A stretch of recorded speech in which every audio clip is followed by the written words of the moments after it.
शुरू 1 दिन में 1,33,00,000 से अधिक टीके लगाया जाना कोरोना का मुकाबला करने में भारत की प्रतिबद्धता का परिचायक है। मंगलवार को रिकॉर्ड संख्या में टीके लगाना भारत की बढ़ती क्षमता की भी गवाही दे रहे हैं। यह उन लोगों को जवाब भी है जो टीकाकरण की रफ्तार पर सवाल उठाने के साथ सरकारी तंत्र पर तंज कस रहे थे। यह एक सप्ताह में दूसरी बार है जब भारत में 1 करोड़ से अधिक टीके लगाए गए। इसके पहले शुक्रवार को भी 1 करोड़ से ज़्यादा टीके लगाए गए थे। इसका मतलब है कि आने वाले दिनों में केंद्र और राज्य सरकारें मिलकर टीकाकरण के मामले में इसी तरह के और रिकॉर्ड कायम कर सकती है। निसंदेह टीकाकरण के मामले में मिल रही सफलताओं से यह भी पता चलता है कि यदि केंद्र और राज्य सरकारें आवश्यक समन्वय एवं समझबूझ कायम कर ले तो वे अन्य क्षेत्रों में भी इसी तरह के बड़े लक्ष्य हासिल कर सकती हैं। उचित यह होगा कि यह समन्वय और समझबूझ टीकाकरण के साथ साथ विकास एवं जन कल्याण के अन्य अभियानों में भी कायम हो। उम्मीद है कि ऐसा ही होगा।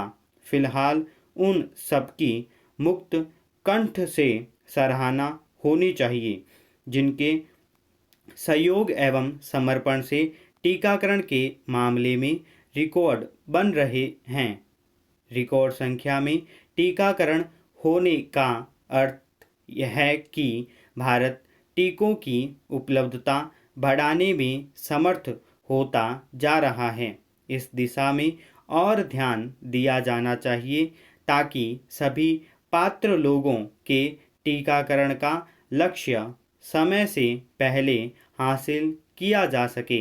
यह लक्ष्य हासिल करने की कोशिश इसलिए होनी चाहिए क्योंकि इससे ही कोरोना वायरस से उपजी कोविड महामारी को परास्त करने में आसानी होगी।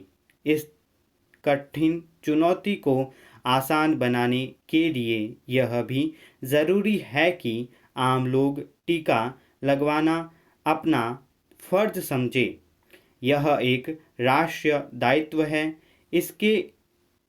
इसी के साथ आम जनता को यह भी समझना होगा कि केवल टीका लगवाना ही पर्याप्त नहीं, लोगों को कोरोना संक्रमण से बचे रहने के उपायों पर अमल करने के लिए भी तत्पर रहना होगा। यह सही है कि देश के एक बड़े हिस्से में कोरोना संक्रमण काबू में दिख रहा है, लेकिन एक तो उसके सिर उठा लेने की आशंका बनी हुई है और दूसरे कुछ राज्यों और खासकर केरल एवं महाराष्ट्र में वह नियंत्रित होता नजर नहीं आ रहा है।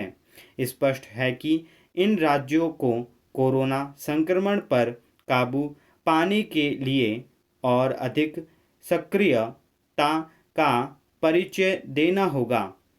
जब तक कोरोना संक्रमण की तीसरी लहर की आशंका दूर नहीं होती, तब तक न तो केंद्र एवं राज्य सरकारें चैन से बैठ सकती है और न ही आम जनता सतर्कता का परित्याग कर सकती है।